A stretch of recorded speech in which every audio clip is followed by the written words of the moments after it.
Саламатсыздар ма өнерсүйер қауым? Бүгін біз сіздермен оригами жөнінде әңгіме ететін боламыз. Жалпы оригами дегеніміз не?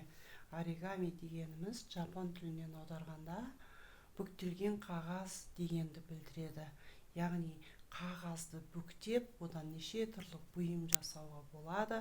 Соның бірі қағазды тең 16 бөлікке қалай бөлеміз. Соны қазір мен сіздерге көрсететін боламын. Ол үшін бізге қағаз керек болады және қайшы керек болады. Қағазды біз тең 2-ге бүктейміз. Оны былай қарай тағы 2 бүктейміз. Оны тағы да былай қарай бүктейміз.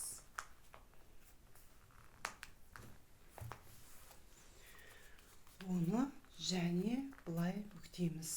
Негізі майда бөліктерге бөліп, майда бүктелген қағаздардан бұйым жасауға болады.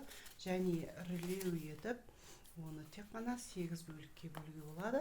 Ал қазір мен майда бөліктерге бөлінетін, яғни 16 бөлікті көрсетейін деп тұрмын.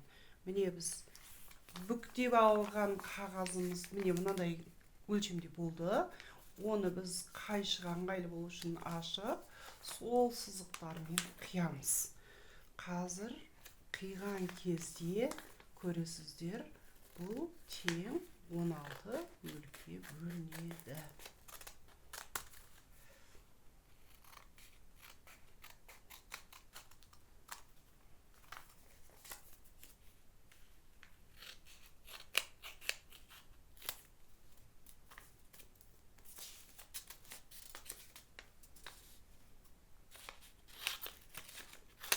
Міне 1, 2,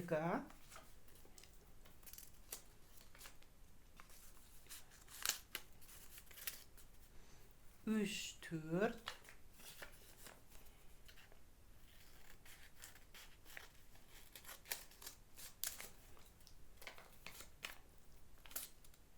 'Барлығының арасын бөлетін болсақ 5, 6,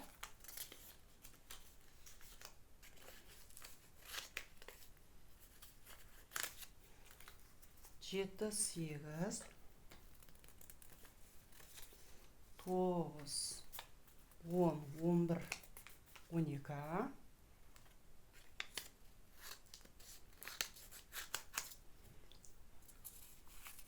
13, 14, 15, 16 бөлікке тең бөлдік. Енді бұны бүктеу сызықтарын келтіре отырып, мысалы, кішкене аққу жасауымыз үшін мына қағазды 2 бүктейміз. Оның ортаңғы сызығын табу үшін тағы да бүктейміз да қатты сызық келтіреміз. Содан соң оны біздің кішкене ұшақ сияқты етіп жасауға әрекет жасаймыз.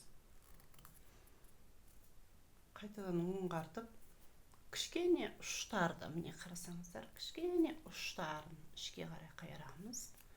Және оны былай қарай қайырамыз. Соң мынаны былай қарай қайырамыз.